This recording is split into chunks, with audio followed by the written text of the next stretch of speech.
Nah, jadi teman-teman ini bakal dapat UKT terendah nih, yaitu UKT 1 atau UKT 2. Halo teman-teman semua, selamat datang di YouTube channel aku. Sebelumnya, kenalin nama aku Ali. Di video kali ini aku pengen ngasih tahu ke kalian tentang jalur prestasi yang ada di UNES tahun 2023. Namun sebelum itu, jangan lupa untuk klik tombol subscribe dan bunyi notifikasinya supaya teman-teman dapat notifikasi apabila aku upload video terbaru lainnya. Oke, langsung saja kita ke pembahasan. Nah, oke teman-teman, di sini aku langsung saja kasih informasi mengenai jalur prestasi yang ada di UNES. Tapi di sini sebelumnya aku pengen ngasih tahu ke kalian kalau aku bakal baca ya lewat sini ya. Nah, untuk lebih jelasnya teman-teman simak video ini dan aku juga bakal ngasih gambarnya nih di sekitaran sini ya. Nanti teman-teman bisa lihat biar lebih jelas juga tentang penyampaian jalur prestasi ini. Nah, oke langsung saja di sini kita bakal bahas mengenai jalur prestasi di UNES tahun 2023 ini. Nah, yang pertama kita mulai dari persyaratan umumnya. Nah, persyaratan umumnya ini adalah yang pertama, siswa SMA atau MA atau SMK atau MAK terdaftar aktif di kelas 12 atau 13 yang dibuktikan dengan surat keterangan dari Kepsek atau kepala sekolah. Yang kedua, sanggup mematuhi etika dan tata tertib mahasiswa UNES serta memenuhi semua persyaratan sebagai mahasiswa UNES, termasuk sanggup membiayai biaya UKT dan seterusnya. Yang ketiga, menandatangani di atas materai 10.000 surat kesanggupan berprestasi. Oke, kita lanjut ke persyaratan khusus. Yang pertama, memiliki salah satu prestasi atau memiliki sertifikat atau surat keterangan. Jadi teman-teman bisa milih ya. Yaitu yang pertama kategorinya adalah juara 1, 2, dan 3 atau memperoleh sertifikat, piala atau medali emas, perak, dan perunggu minimal tingkat nasional dalam olahraga, dalam bidang olahraga, seni atau budaya, olimpiade atau lomba mata pelajaran maupun keagamaan selama duduk di bangku SMA atau sederajat. Yang kedua, juara 1 atau memperoleh sertifikat dan lain-lain tadi minimal tingkat provinsi. Terus yang ketiga, mempunyai keahlian atau kemampuan luar biasa yang dibuktikan dengan sertifikat atau surat keterangan dari lembaga, yaitu hafalan Al-Quran minimal 20 juz untuk muslim atau prestasi keagamaan lain untuk non-muslim. Terus kemudian penemu teknologi tepat guna yang dibuktikan dengan paten, hak cipta atau hak kekayaan intelektual atau HKI lainnya yang terdaftar di Kementerian Hukum dan HAM, baik itu individu ataupun kelompok dengan maksimal 3 orang. Terus selanjutnya yaitu pernah menjabat sebagai ketua OSIS atau MPK yang berprestasi selama menempuh studi di SMA atau sederajat. Lalu kemudian selanjutnya, juara atau prestasi olahraga yang diakui oleh juara untuk cabang olahraga nomor perorangan untuk bela diri, tenis lapangan, tenis meja, bulu tangkis, panahan, atletik, renang, e-sport, dan sepak takraw yang diselenggarakan oleh KONI, Kemdikbud, dan merupakan kejuaraan resmi yang diketahui dan dibuktikan dengan surat pengantar oleh induk organisasi olahraga. Lalu selanjutnya, juara atau prestasi seni, teknologi yang diakui adalah juara untuk perorangan, meliputi bidang musik, vokal, tari, penulisan atau baca puisi, nembang mocopat, seni lukis, seni kriya, komik, poster, batik, programmer, robotik, animator, desain, fotografi. Juara untuk kelompok meliputi teater maksimal 6 orang, lalu karawitan atau musik tradisi maksimal terdiri dari 10 orang. Terus kemudian bisa juga dari tari yang sifatnya berpasangan yang diselenggarakan oleh Kemdikbudristek atau kementerian lainnya yang relevan. Terus lanjut, juara olimpiade atau lomba mata pelajaran yang diakui adalah juara yang bersifat perorangan yang diselenggarakan Kemdikbud Ristek atau Kemenak atau kementerian lainnya.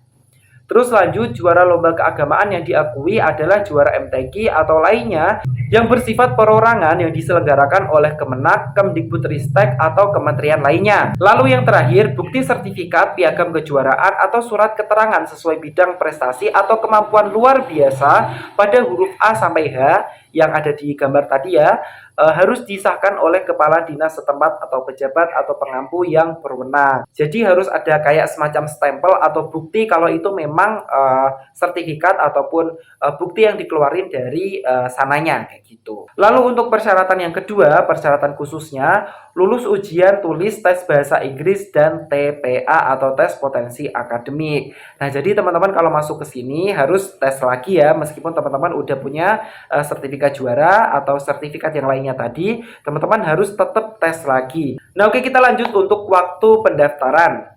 Nah, waktu pendaftaran ini yang pertama, pendaftaran dilaksanakan secara online atau daring mulai 1 Maret sampai dengan 9 Juni 2023. Jadi 1 Maret kemarin sampai nanti Juni masih bisa daftar ya.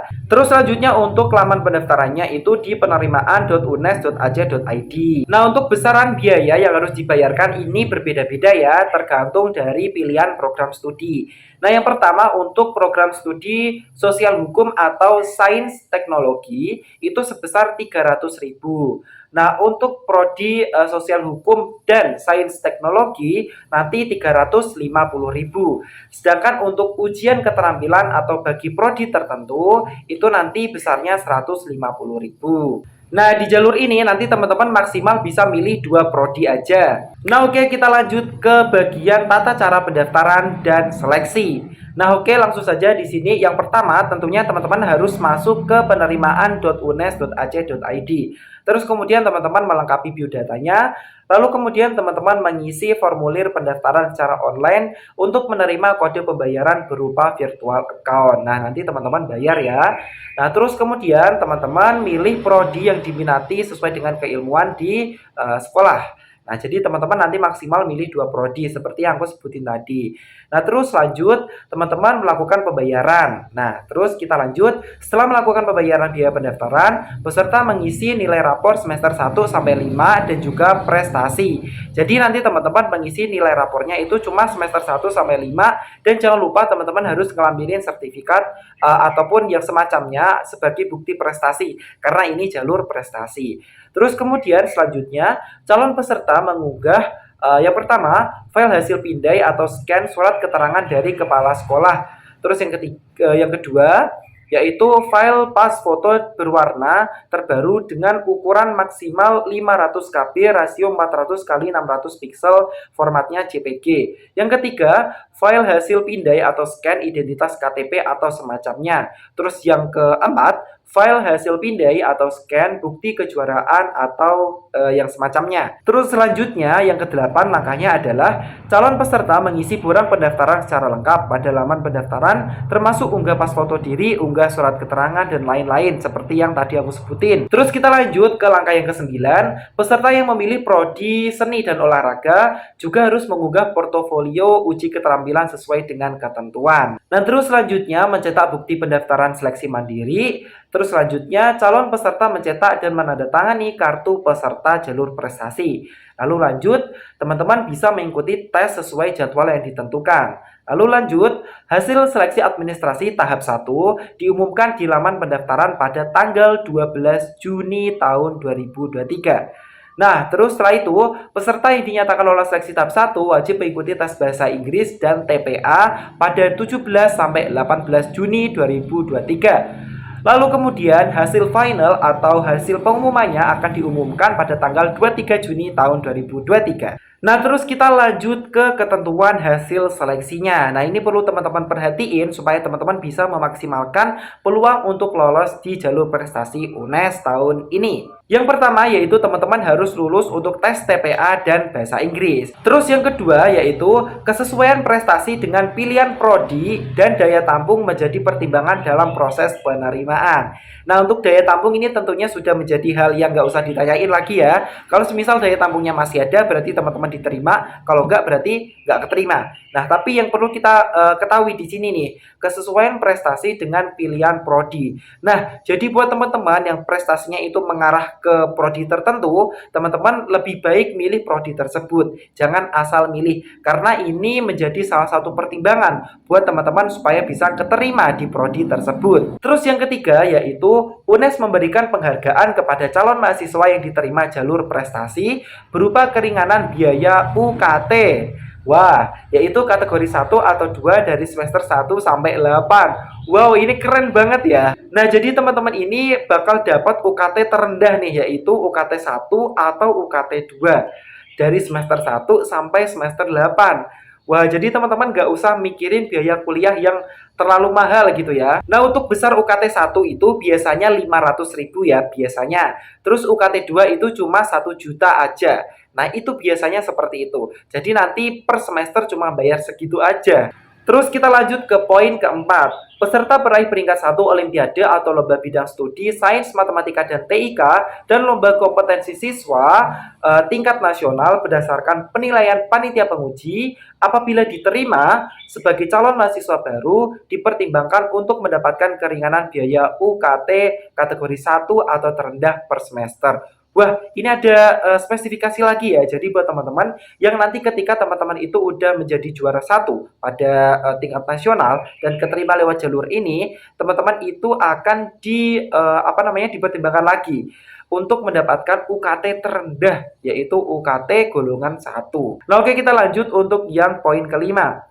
Peserta peraih peringkat 1 Olimpiade atau Lomba Studi Sains, Matematika, dan TIK dan Lomba Kompetensi Siswa tingkat provinsi berdasarkan penilaian panitia penguji apabila diterima sebagai calon mahasiswa baru dipertimbangkan untuk mendapatkan keringanan biaya UKT kategori 2 per semester. Nah, jadi teman-teman nanti yang juara 1 di tingkat provinsi nanti berhak mendapatkan keringanan untuk membayar UKT kategori 2. Terus untuk selanjutnya poin yang terakhir, peserta peraih juara 1 dalam bidang olahraga, seni, teknologi, dan lomba bidang keagamaan tingkat provinsi berdasarkan penilaian panitia penguji apabila diterima sebagai calon mahasiswa baru dipertimbangkan untuk mendapatkan biaya UKT kategori 2 per semester. Nah, jadi cuma bayar 1 juta aja, kurang lebih. Nah, terus kita lanjut ke ketentuan lain. Yang pertama, diwajibkan melakukan registrasi administrasi untuk jadwalnya nanti menyusul. Terus kemudian tidak diperkenankan pindah di program studi lain. Jadi jangan sampai teman-teman menyesal untuk mendaftar di prodi tertentu. Jadi teman-teman harus persiapkan dari awal teman-teman pengen masuknya kemana, supaya nanti kalau udah keterima tidak menyesal karena tidak bisa pindah prodi. Terus yang ketiga, dinyatakan gugur apabila yang pertama tidak lulus SMA atau sederajat, tidak melakukan registrasi administrasi sesuai dengan ketentuan. Terus yang ketiga adalah terbukti melakukan kecurangan atau pemalsuan. Nah, terus selanjutnya untuk ketentuan nomor 2 yaitu apabila terjadi perubahan jadwal dan ketentuan lain akan diumumkan melalui penerimaan.unes.ac.id. Nah, jadi buat teman-teman rajin-rajin cek websitenya UNES karena nanti ketika ada perubahan UNES akan ngasih tahu lewat websitenya. Nah, terus ketika teman-teman masih ada pertanyaan, teman-teman bisa nanya ke bagian yang ada di gambar sini. Nah, terus kemudian untuk daya tampung yang dibuka di jalur prestasi ini aku bakal kasih tahu di video ini juga. Terus juga sama besaran UKT-nya aku bakal kasih tahu juga biar teman-teman tahu mengenai informasi jalur prestasi ini secara lengkap di video ini. Nah, jadi untuk datanya adalah sebagai berikut.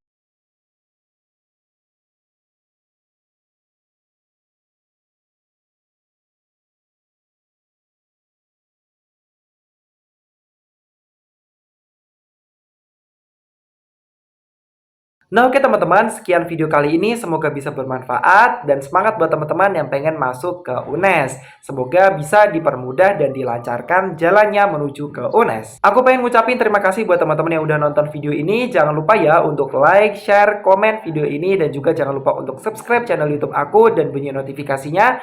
Serta jangan lupa untuk tonton video-video aku yang lainnya. Nah, oke, sekian video kali ini. Terima kasih udah nonton. See you next video dan bye-bye.